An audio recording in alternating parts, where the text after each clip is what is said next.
America, we have two labor markets. We've got the US and Canada, which are broadly the same, high tech, and then we've got Mexico, which does middle manufacturing very well.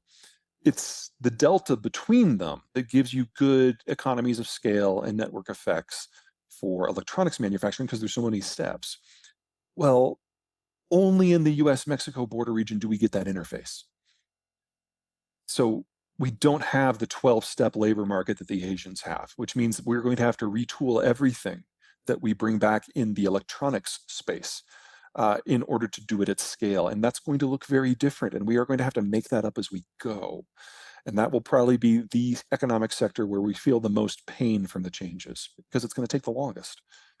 So Mexico and Colombia both have Atlantic and Pacific both have Atlantic and Pacific ports. And Colombia is very similar in economic structure to where Mexico was 15 to 25 years ago. So more skilled than their price point would suggest. And the Colombians are absolutely going to be an indelible part of whatever comes next for the greater NAFTA system. It'll take them a little bit longer to get up and running than it did the Mexicans because Mexico, it's right up on the US border. So it's very easy for American entrepreneurs to reach south, find partners, and build out. Colombia is not just in a different continent.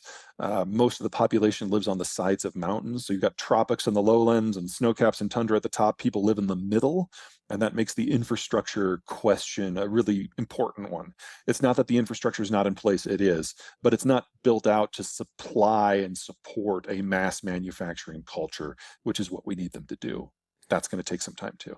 Well, Their last 15 years yeah. have gotten progressively better. The Civil War is over, FARC is gone. I don't mean to suggest that cocaine has vanished from their world, but they're not facing the degree of state challenge that they have for most of their history. News. We were very lucky this calendar year. Um, we only had a disruption out of the Russian space for fertilizer production of about 1/3. And Mother Nature was very kind to us the world over. Most of the world's farmers had great weather all year long, and everyone had a fertilizer reserve. Well, the amount of stuff that is getting broken down in the Russian system is accelerating. Mother Nature is probably going to be her normal self next year. Yeah. The initial forecast, especially for the Western Hemisphere, don't look great. And everyone has already used their reserves.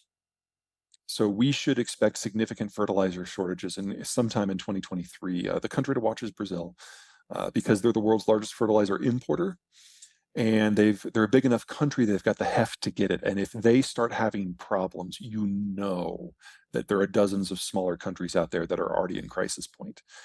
So we'll probably see significant drops in agricultural output next year, especially in the second half of next year, which should suggest that we're going to have significant problems with food supply on a global scale in the months that follow. US, Canada, Mexico is obviously at the top of the list. Colombia, Australia, Japan, and assuming they can get their head out of their ass, the Brits, are probably going to be part of the new network that works. And most of the Western Hemisphere that was not on that list is at a minimum going to be able to benefit from a relatively placid security environment. So they're not going to be dealing with a lot of the changes that are happening in the Eastern Hemisphere. In fact, a lot of these countries are commodities exporters.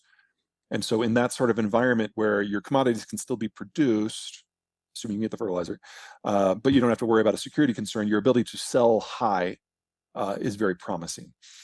The biggest loser by far is China. Everything about China's functionality is dependent on a globalization and a demographic moment that has passed. And they are definitely not going to survive as a country, much less as an economy. I think we're in the final decade of the European Union, because without that Russian energy, there is no German manufacturing model. And without the German manufacturing model, you don't have the money that is used to keep the EU in existence. So, I mean, what can you imagine what would happen with the Greek debt crisis if the Germans didn't have the capacity to write a check? Mm-hmm. That's the environment we're going to be in a few years. Add in terminal demographics, and parts of Europe can go their own way and be reasonably successful. Scandinavia, I'm very bullish on. France, I'm very bullish on, but the rest of it looks really, really dangerous. And Wow. then I am really concerned about sub-Saharan Africa and South Asia because they import almost every speck of their potash and their phosphate and their nitrogen fertilizer. and they're food importers on top of that. Oh, State failure. India is a great example of a country that can sustain a very high degree of chaos and just keep on chugging along. But most countries in this part of the world are not as strong as India. No, that's about it. that's about it. I mean, the food issue is the issue that gives me nightmares because I don't see a way to fix it. It takes 10 years to bring a new potash production facility online. And the Canadians got started as soon as the war began back in March. Well, I mean, they started in March, the war started in February. But they're hoping they can speed it up and get meaningful replacement volumes up by 2029. Have an interesting realignment of what is normal in the United States over the next 20 years because we've had this populist rise up represented by Biden and Trump, but we're also going to be probably taking in 40 or 50 million migrants over the course of the next 20, 25 years. Wow. That is going to change our complexion because these are not going to be people who walked Literally. here. These are going to be Right. people mostly from advanced countries with degrees and experience who can have an immediate value added impact that is quite a bit. But at the end of World War II, the Americans scrapped the old imperial system that generated the war. And we said that we would patrol the global ocean so that anyone could play.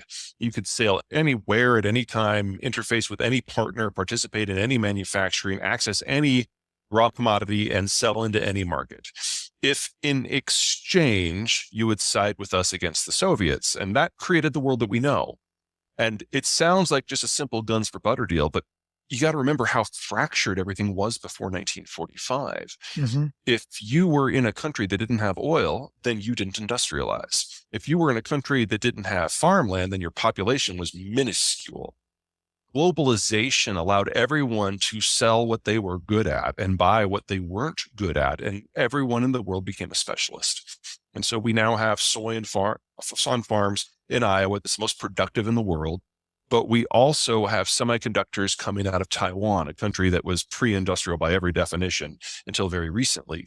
And every part of the world can play in it. And it's encouraged this mass explosion in economic activity, particularly once the Cold War ended in 1992.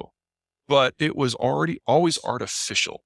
And it was always based on the Americans continuing to hold up the ceiling. The United States has been edging away from that ever since 1992 when the Cold War ended. And we're in the final days of that right now. And that's only kind of half of it, is when you allow everyone to participate in global trade, people move off the farm and they take services and manufacturing jobs in town. On the farm, kids are free labor. You have a bunch. In town, kids are really, really expensive pieces of loud, annoying furniture. So Right. have fewer because adults aren't stupid. Yeah. You play that forward for 70 years, and we have had a population bust in the making, global in scope for decades now. And most of the advanced world has now aged past the point of no return. That includes countries like China.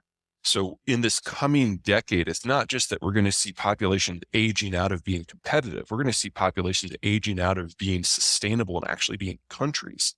One of the many, many, many outcomes of the 2020s is the end of China as a unified nation state and an economy.